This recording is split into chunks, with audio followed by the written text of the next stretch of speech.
Hi, welcome to Stock Knit Zombies. I'm Amy, also known as J Knitma. And I'm Megan, also known as Just Run Knit, and this is episode 169. And it seems like we were just here. Yeah. Oh wait, we were. Yes. Yeah. I don't have anything really new to talk about. I celebrated my birthday, and I took my daughter out for sushi. Did she actually have raw fish, or did she we did California rolls. Okay. And I believe that there was raw salmon or tuna in one of them. But the other one had the crab. I don't know. They were really good at the other one, not the one you went to. Philadelphia roll that has cream cheese. They have that one there. Yeah, too. My daughter will eat raw anything as long as cream cheese is involved. Not that she is at all intimidated by any sort of uncooked meat, but we had a fancy Japanese soda where you pop a marble out of the top part of it, and then the marble goes into this glass rim, and then you have to put the marble between two divots in the thing so it doesn't block the soda from coming out. It was very, it's like a soda for kids, because it's got all this rigmarole that you do to get it open, and I don't know. And they were strawberry flavored and melon flavored, and then I guess original was like lemon lime. And but Lucy got a strawberry, and then I bought a melon to take home so that everybody else at the house could experience the weird marble thing. Never heard of such a thing. Yeah, it was fun. I know that they used to have like Guinness cans that like you open them and there it would pop something on the inside, the pressure differential, what they call it on the inside, like some sort of widget or something.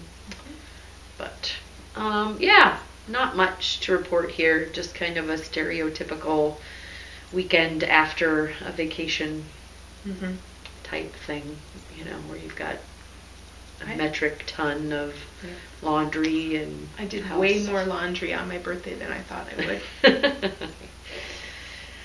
And I apologize for any and all coughing that I might do throughout this episode. I have water nearby, but I just have this tickle. Like, I've been coughing so much and so hard that like my abs hurt in the morning. I wake up and I'm like, oh yeah. Amy may be doing ab workouts at her CrossFit, but I'm just coughing all the time, and that is causing my abs to be worked out. Yeah, we did overhead squats on Friday, and I had this like grand vision of like, I'm gonna go to the workout on Saturday because it's gonna be a me day, and I'm gonna work out for me, and I'm gonna go shopping for me, and I'm gonna it's gonna be a me day, and then I'm gonna have my dinner with the whole family, and it's gonna be fun. And no, I slept in. I went to lunch with my daughter, and then got not talked out of, but like we have a brand new superstore opening at our mall, and so like it was the opening weekend of that particular store, and it's the largest shields and that they've ever built, blah blah blah. So I just thought that the mall would be like crammed with people trying to see the brand new store, and I was like, I don't really like crowds, and I was just hoping to like, I don't know, do it like a little bit of shopping, not like a mega shopping worth elbows and stuff. Yeah. And so I just stayed home and relaxed and did laundry and whatnot before the big dinner out. And yeah. Isn't that funny how your mind's picture of something can be so totally different than what it actually is? Yeah, I mean, I didn't resent any of it, though. No. I mean, it was still a good day. Yeah, agreed. But, like, imagine, like, your 20-year-old self being like, yeah, when I turn blah, blah, blah, I'm going to do laundry and go out for sushi, and that's going to be my birthday. Like, I don't know. When you're younger, I feel like you have like grand ideas of what birthdays should be and will be, and then as adults, you have to go to work on your birthday and do laundry on your birthday, and yeah. No, today was the stinker. Today was like catching up because I didn't work before, but that's alright. busy time. Hopefully we'll get through it. It'll all be over soon. And then we will get on to the next busy time. There's always another one. Yeah, it's crazy because it just felt like a nice slow ramp up, and now it just feels like they're turning along so quickly. Like, hopefully after May, it's just a nice, dry, easy June. That's what I'm hoping for. It's what I need for our retreat. I need the work to slow down. But I mean, I feel like I'm staying on top of it, but I'm staying on top of it at the expense of some of my evenings, which is unfortunate. Yeah. Yep. All right. So Administrati, we drew for a bunch of stuff last week. So and we've had a handful contact us. So go back and watch. There was a Spud and Chloe, 2 self-stripings, and yeah, a lot of self-stripings, actually 5 self-stripings. So go back and watch that if you didn't catch it. This week we have a Riot of Color had a Kickstarter. I almost said jump starter. And which was fitting because it was for transportation. And the giveaway was the custom Kickstarter colorway, and that's 2 through 245. And if you want to contact me, and I can put you in contact with Susan. 245. The winner was 225. And that is Mathelite07, and she said that she thought she really liked the colorway named after her, which would be fun. I think I would struggle with what I would want to name it, like coming up with it, like, because I'm a wordsmithy type person, so deciding would be the hard part there. But that's our Administrati this week. We are still doing the Wishing for Warmer Weather. Yep. Amy finished her Wishing for Warmer Weather boxy, and I finished something for it, and now my brain is not filling in the gaps. So long ago. I guess. Back in February.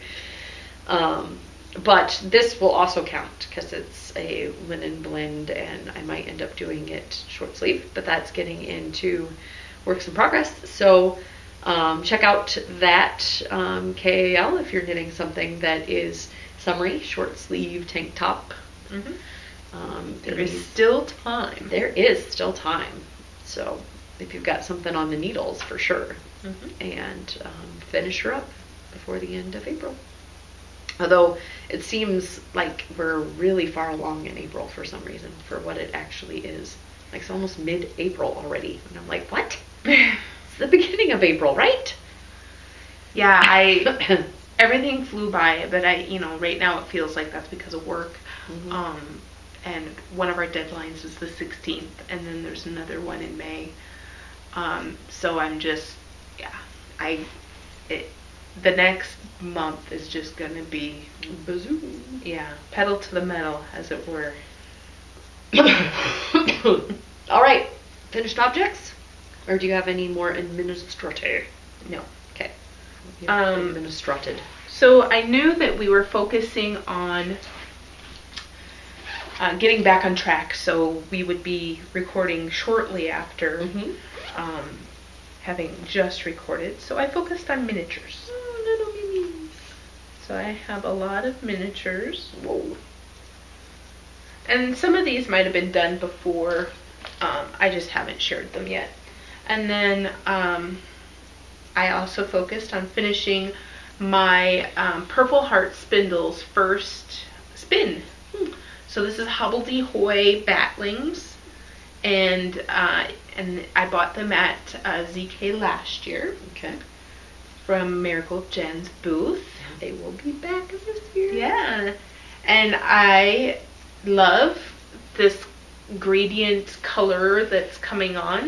The darker blue ended up being a lot thicker than the lighter blue. So I don't know if consciously the lighter just kept spinning a lot thinner, and then it progressively gets thicker. So it'll be a really interesting object when I get done. Harder to tell on the darker, maybe, but it wasn't as thin as the...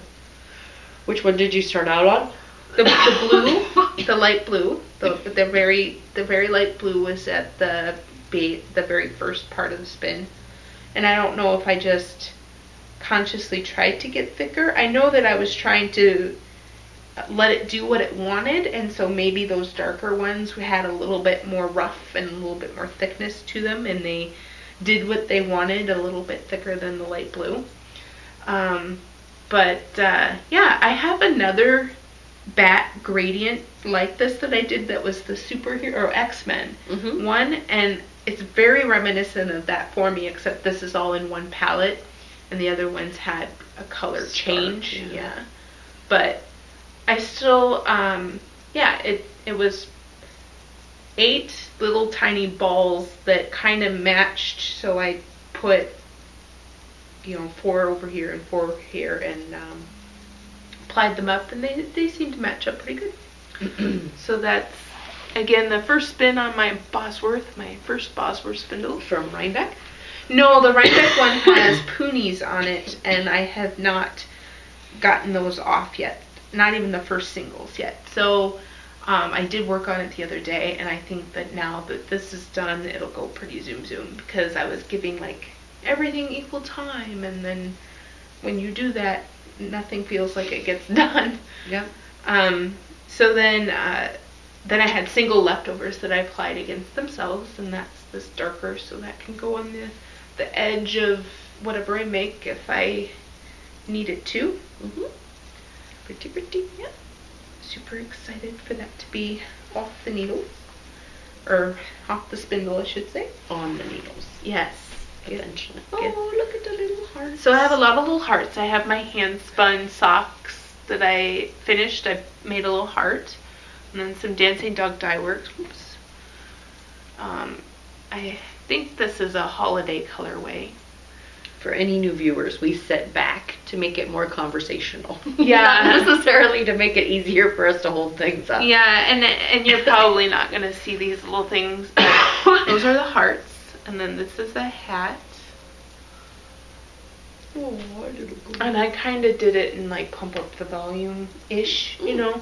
Yeah. It's pump up the volume light. Because it's just a little hard to fit that stitch pattern into this tiny motif, but it's reminiscent. And then the teeny tiny mitt that might fit on the end of a pencil. I love those colors though. That's, this is Gamut. Yeah. Of course it is. Oh, of course it is. You have a whole sweater out of that. Now a tiny mitt. Yes, now a tiny mitt. And then I kind of miniaturized a Susan Claudino pattern that I got in the Monster Mania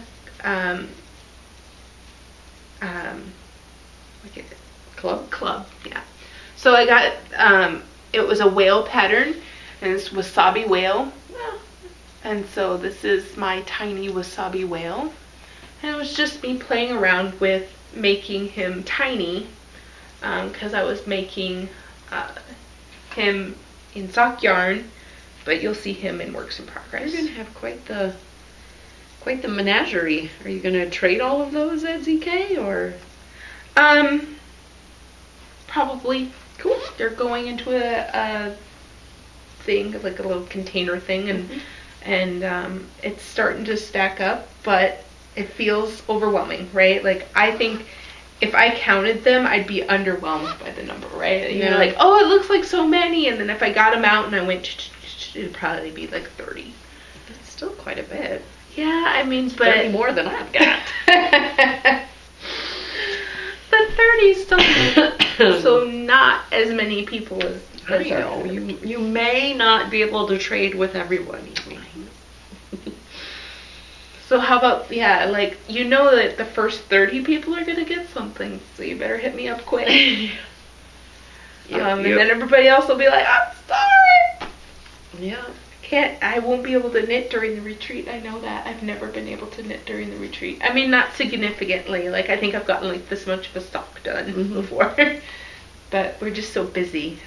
Even when we're sitting down to knit with people, it just feels like I don't know, I just keep looking around and I don't focus on any particular thing, and my knitting gets abandoned. Or you negative knit. Yeah, that's because you messed up because you thought you knew what you were doing while you were talking to somebody, but you didn't quite. I'm getting better with my choices when we go to things like, that's probably not the best thing to take along. Boxy was like perfect, right? It was just stocking it in the round. I didn't have to think about it. I was just like zoom, zoom, zoom. But again, that was me not running the retreat. That was just attending the retreat. Yeah, I just feel like, I don't know, ever watchful. And I don't know, or unsettled, I guess. Unsettled. She has an unsettled soul. I had until the 14th to finish my Lee Meredith Lethal Knits test knit, and I finished it up just in time, JIT, or JIT if you're in the transportation and logistics. I just realized these sleeves probably, here, let's have some bright yellow sleeves poking out on here. It is buttonless, but it has been washed. Had a good time washing it and blocking it up. It got significantly longer in the washing, although the back still feels a little short to me. Yeah, I think it's just because it's high on your neck. Yep. Versus, yeah, there you go. If I pulled it down. But very fun, very to do these drop stitches, and I really like that there is the cable on the bottom, the cable motif. These sleeves rocked my world. I really like, and I should probably take it off here. So it buttons here, and then it buttons here. So I have to put some buttons so that it stays together, because I have other things that I've attached just right here, and this piece wanders off on you. It does. And then you end up like this, which isn't unattractive. It's just I like to have this piece stay over there. So I liked that she had the buttonholes here, and then also the tie up here. But the short row sleeves were our garter, and then there is a cable motif down the center of them. Absolutely love it. Like, it's my favorite part of this. It's just so pretty. That's nice. Yes, and the I really like the way the short rows were worked. It's that not duplicate stitch, but twin stitch, where and I just really like the way that they look, and feel like semi little magical that this part stays, and then there's garter on the edge. I don't know, it's just something about it. There's just something about it that I really, really like. This is Daisy Knits. It's in her Nectar base, which is Polworth and silk, washed up really nice. Has a very nice, I mean, I can wear this in the summer because it's not going to feel heavy or warm. I was telling Amy, and I thought I had the yarn sitting here, but it must have gotten eaten by something. Oh, no, here it is. When I got done with the sleeve, I just literally like pulled this amount through, and that is how much I had left of the 730 yards that was in that monster skein. So I just eked it out. Couldn't have planned it better if I had done the sleeves 2 at a time with the remaining yarn. Yeah. I mean, like, I just finished one and then did the other, and was getting towards the end. I was like, oh goodness, oh goodness, oh goodness. And whoop, there it was. Perfecto. So yeah, need to go see our favorite button store, Ginny's, and away she'll go. In this light, it's going to look like a dusty kind of mauve, but in like actual sunlight, it's like almost iridescent. It really glows. Okay. I took a picture of it and put it on Instagram in light, and that is the pink that I mean, I love it like this as well. But I think it's cool. It's like one of those things that I feel like store-bought sweaters don't do a lot, but hand-dyed does. Like, it looks different in different lights, and it has... Transforms. It is. It's transformative. But yes, absolutely love it. The pattern, I had a few people ask on Instagram, if it was when it was going to be available. I'm guessing that the deadline of the 14th means that it will be soonly, but I can let folks know when it, and I will most definitely linky-loo it in my project pages when it becomes available. So Lee is she just does such fun things with yarn. Such fun things. And yes, test knit unlocked. Done. Cool. So this is the Cabernet, and maybe I called it the Chardonnay last week. I don't know. It was a wine. This is the Cabernet Infinity Scarf, and I haven't worked on it this week, so this is just me sitting down with it. It gets worked on at my house. Yeah. Same with a lot of things, like the boxy for a while was just at your house, and yes, it makes me feel special to have you have special projects to work on with me. And then I left my sock in your driveway. Yeah. In the rain. It got rained on. It did. I got to dry it out in my basement. Yeah. So it didn't go. It didn't get any progress, but it survived. So yay. And then I started my Wasabi the whale. He's still got narwhal extensions here. No. It could be a narwhal, I guess. Narwhal, you could. Narwhal swimming. So he's super cute. So it's this whole striping. Yeah, I mean I just did that. This is not the Monster Mania. The Monster Mania colorway is still a secret. I mean, but the pattern might also be a secret, but I couldn't help it. I made the tiny one that I wanted to share, and now this is the actual pattern in sock yarn, stripey sock yarn. So I have little. He's a cute little stripey whale. Yeah, but I have little fins that'll go on right there. Get away. Goodbye. So, if they're uneven, you can make them. You can make them like little Nemo. Oh yeah. Nah. She has you putting. Fin. She's thought of everything. She puts on a little pearl row ridge right here, so you know exactly where to attach them. Genius. Yeah. There is no ambiguity then on where it belongs. Right. Unless you forget to put them in. And That then you're is like, true. oh no, I was supposed to stop and put those in. Fail. But. And then your cardigan?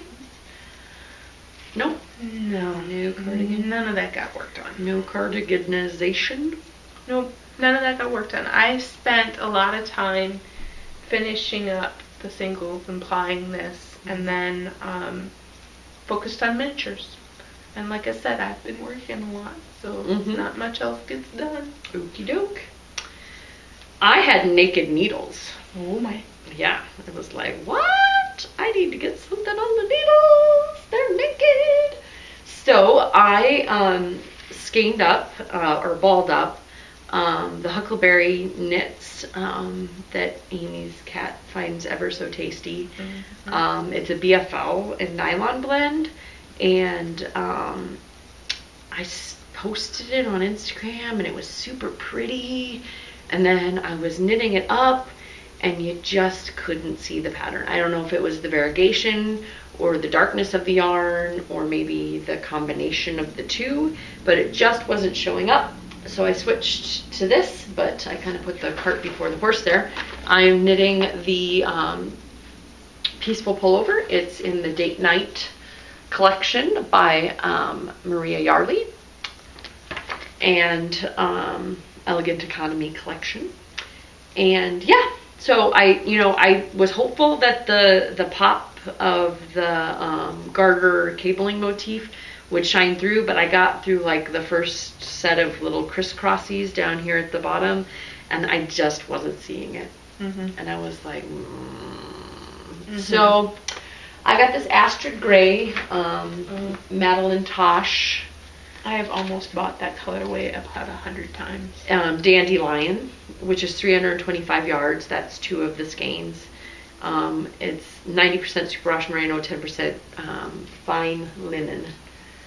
So I will be, once I get through the ribbing at the bottom, I'll be alternating back and forth, because I know my Madeline Tosh well enough to know that even if it looks like they're exactly the same, I will see a line if I don't alternate skeins.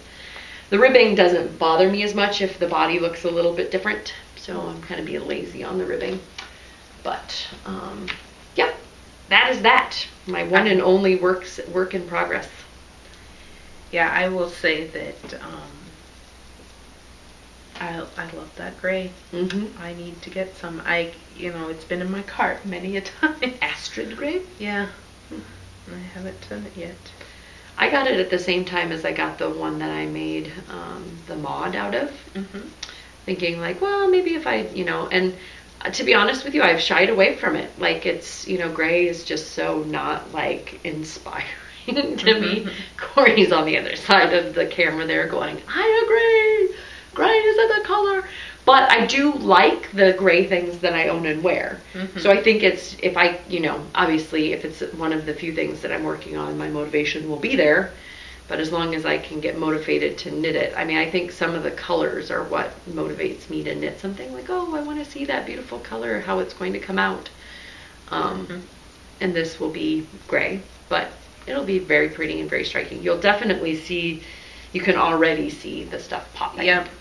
It's popping. For already. sure. Pop. So I had some yarn that I was starting to wind up for a sweater, and I was like, why are you winding up stuff for a sweater? That's so much on the needles. And yeah. I don't know why. I struggle. I really enjoy project planning. Like, if I'm like because I'm a mostly monogamous knitter, if I'm like in the throes of a sweater where I'm nowhere near the end, I love getting on Ravelry and really like, oh, that would be fun to knit this with this and whatever. But then when it comes down to, I've got absolutely nothing on the needle. So there's nothing that I can knit unless I skeins, ball something up, and unless I'm a baller, pound sign baller. Then the pressure's on, right? So like I hemmed and hawed today, and Ellie was like, just ball it up, because she wanted to turn the gray. and I was like, but what if this is too dark, or what if it's too variegated? And she's like, just do it. And I was like, okay. And then she was like, well, maybe you should just ball up a bunch of stuff. Because then when I ripped out what I had started working on and balled up this, she was like, see, you should have just done a bunch. And I was like, I don't know. I really struggle with making decisions when it's like crunch time. If like I've got everything lined up, like a queue lined up, like I'm going to knit this with this. But I also know that like I can make game time decisions, right? Like today with that yarn, I was like, no, this isn't working. I need to go back to the drawing board. And that's nice. It's nice to have a stash that I can go back to the drawing board with. But I don't know if I'm going to have enough, because these skeins aren't 400 and some yards, and I have 4 of them. I think I'm just right on the money for this one as well. Why don't I ever buy enough yarn? So it might end up being like 3/4 sleeves like Ellie's was, or maybe even short sleeves. Okay. And I think that'll work. Yeah, I mean, they show a lot of positive ease in that. This is going to have positive ease. For sure. It doesn't look like it now because it's all, I'm trying to get to the end of the needle, but because it's all scrunched up, but it's definitely got a lot of positive ease. Because this is a very long needle. And it will fall off of this needle if I stretch it out to its full potential. All right, we have a review. We do. Coop Knits has the sock volume 2, and I had knit the Eugene out of the book, and we're going to talk about the rest of the book. So one thing I noticed about the aesthetic of the book is that the font colors match the color of the sock yarn. Oh, that's fun. So I thought that was really cute. And then Eugene was obviously my first choice out of there that I wanted to knit. But there was also an Otis, which is a color work. It's like a tribal motif almost. It looks like to me anyway, especially with the colors that they chose, with red, orange, and red to orange. And that's the Otis. The Otis with the triangles on it. Mm-hmm. And then we had agreed that we both liked this one. That is Sydney. Phyllis, I believe. No, was that Sydney? I think it's Sydney. Phyllis was Pearl. So Sydney, I don't know if I like a non-delineated cuff, like the pattern goes all the way to the cuff. Mm-hmm. I don't know if I like that. I think I like a delineated cuff, but that's easy enough to add. Mm-hmm. And choose different starting and end points. And then here's Megan liked Phyllis. I do like Phyllis. But if you see, like, the Phyllis is the same color mm-hmm. as the greenish yarn. Mm-hmm. I don't know. They did a really good job of matching the fonts to the socks. Yes, and we were commenting that the names of the socks were very kind of old-fashioned. Classic, old-fashioned sock names. There are some guy named socks in here, like Dave, which I think is fun. I mean, they're very classic socks. I need to remember that shortcut. It put all the pages on one screen. It was kind of cool. Yes, for sure. So then, I, as we mentioned, I liked Phyllis, and I also liked Sydney. I wanted to find Sydney's big starring photo. If you notice, the socks are mirrored, but in a not like mirrored way, or I guess they're not mirrored. They are complementary. Mm-hmm. This one has kind of the leaf motif up the side and a cable going up the side, and then this one has that cable motif going up the middle, and then the leaves going up the side. Mm-hmm. So they're same but different. Yeah, I liked that. I thought that was a nice touch. It was a type of mirroring that I hadn't seen before. I noticed another Crafty Girl was featured, and you had noticed that Leading Men Fiber Arts was, which was super cool. That indie dyers that we have met and know were featured. I like Eula is very cablerific. Like, it's got a lot of twisty bits and charts, and it kind of reminds me like of a maybe like a cookie A pattern, like not needlessly futzy, but like it would be a challenge. Like it would be your challenge sock. Yeah, you're not taking this one to the retreat. No, you need to be able to know the 5 million different. But I mean, there are people out there that want to be challenged by their socks, right? Right. So this could be a challenging sock. The EULA stands for end user license agreement to me. Yeah. But is it an old timey name? I don't know. Enjoyed the sock models in this. They have real people legs. How many of those have you signed and not read? Pretty much all of them. EULAs? Yeah. Mm-hmm. Just accept. I want it to install. Just accept. Whatever I have to click to make you install. So like on Ernestine, she has real people legs, and those socks look fantastic on those real people legs, you know? Like, it's just, it's nice to see, you know? It's not like a model wearing the sock. She is a model. She is a model. She's a sock model. She's a fantastic model. But, I mean, those look more like my legs than Jennifer Lopez's legs, you know? Mm-hmm. Absolutely. I was noticing... I mean, obviously this is what happens, you know, but even the ugly people on TV are beautiful, you know, and it's just crazy to me every time I'm watching a show and they're like showing somebody that's supposed to be like not attractive. I'm like, no, they're still very attractive and have nice skin and white teeth and whatever, but for whatever reason, because they're next to chiseled Mr. like super handsome, you know, it's I feel like they're the unattractive dumpy people on television you have to take from context. Yeah. Like, oh yeah, she's wearing the weird outfit of glasses and whatever, right? Like, or they like paste a piece of hair up or something, you know? It's like, it's only through context that they are unattractive, right? Right, absolutely. Yeah. Yeah. I don't know why I was just thinking about that, because we were talking about models, I guess. But yeah, I just, my favorite show, Orphan Black, and I have to get through the last 3 of them. But I noticed that there's an unattractive person in Orphan Black? Oh, no, okay.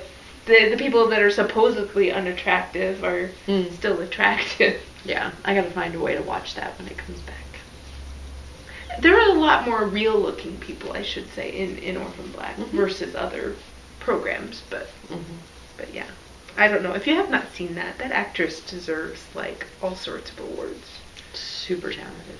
And if you've ever watched, like, the making of, we diverge here. Sorry. Yes. Back to review. we love this. Yes. Laverne. I have a grandpa that is named Laverne. And like that. That's another... It seems less twisty, like maybe there wouldn't be as many different charts. No, they're still pretty charty, full of charts. But in all, I haven't counted here how many sock patterns there are, but there's a lot of socks in here. She's kind of got her love story to socks. 3, 6, 8, 11, 12 pairs of socks. And she's, like I said, she's got a love story to socks kind of at the end, like why you should knit them, because you should. And some picture tutorials on how to do some of the more, not more standard, but now my little thing is, but like a afterthought heel, a Kitchener graphing, a long tail cast on. Those all have tutorials at the end, which is good. My one qualm, being a techie person, is I would like some of the pictures, like the table of contents and the pictures at the front, to be able to click and for it to take me to that. But that's, that might not be the designer, and that might be the person that was laying out the PDF. Right. And sometimes people don't understand how people are going to use a digital version of a book. Yep. And so, it makes perfect sense in a print layout, but not so much in a digital layout. In a digital layout, you want that table of contents to link out to wherever you want it to go. Because it's not just a matter of, you have to scroll. And as a whole, I would say there is a lot of textured cable-y bits in all of these patterns, which I think would look really great with some of your one-of-a-kind type skeins. Like most of these are in tonals, or not highly variegated, but I think that cables do really well with Yeah, I would say there's a handful here that would look pretty good, but there are some that I would not try in a variegated. Phyllis, I think, for sure would not look good in a variegated. I would see it getting lost. But that one would probably work out pretty good because it's a good texture. It was the one with the model that you... Ernestine? Yeah. Where I was showing off her legs? Yeah. So, yeah. No, I was going to show the splash screen. Go definitely check out. And we're going to be giving away a copy. So you'll have ample opportunity to go check out the socks that we're reviewing here. And let us know your favorite and why. And there'll be a drawing thread out there with the details and deadlines. So yeah, and again, like, I really liked this book because it had options that I felt were good for a man and a woman. So there wasn't anything that seemed to be too girly. in these. And then a lot of the models, modeling that she had in there had a man and a woman in the modeling. So it's a good option for both genders. I think that's always a good thing. Yeah, and that's again Rachel Coopy, and it's Coop Knits Socks Volume 2. She has some very fun names in here. I was just kind of laughing. A sock named Dave, Sock It To Me Eugene, Phyllis on My Feet, Orville Loves Socks, Dilbert Sock of Ages, Otis Born to Sock, Eula My Sock Love, Ernestine Sock of My Heart, Wilbert King of Socks. I liked Otis. Born to Sock. Sock it to me. So yeah, go check it out, and thank you again for giving us the opportunity to review that. I love me some socks. I need to get some socks on the needles because these larger projects that I've been toting around with me are not uber transportable, which was one of the reasons why she said you should knit socks. Yep, absolutely. And that a firmer gauge or tension helps your socks to last longer. It took me a while to learn that, but I did learn that a while back, and it is very true. Yeah, they may go faster if you knit them at a looser gauge because you don't have to have as many stitches to fit around your foot. But yeah, definitely in hard wearing areas you need that tighter fabric. Yep. Well, that's all I had. Okay, yeah, the retreat is still ongoing. Yeah. Things are going, and I wanted to briefly mention, we didn't mention last week, the VKNs. I think, we kind of got them started, and we may or may not be able to as we get kind of into retreat crunch time, and then both of our jobs are being crazy, which is just another excuse to throw on in there. Hashtag excuses. But we're kind of looking for the folks that kind of got their foot in the door to continue those on. We may start the threads up and post them and then kind of bow out gracefully. But definitely jump on if you've got any last minute questions or just want to make some friends for the retreat. Yeah, I know that everybody who's jumped on has at least commented in the thread that it was good to put some pieces with names and maybe it'll be easier to recognize people when they actually get to the retreat. So that's good. Or have somebody, that you know their name and their face and have a little bit of, common ground. Yep, exactly. Venn diagram intersection was what I was thinking of. But and then I don't think the t-shirt deadline has already come up. The 5K deadline is upcoming, and then I will be shutting down the classes this week. But we had some really great classes that were proposed and will be available. So things are going. Retreat. Woot woot. Bye. Bye, Ufta.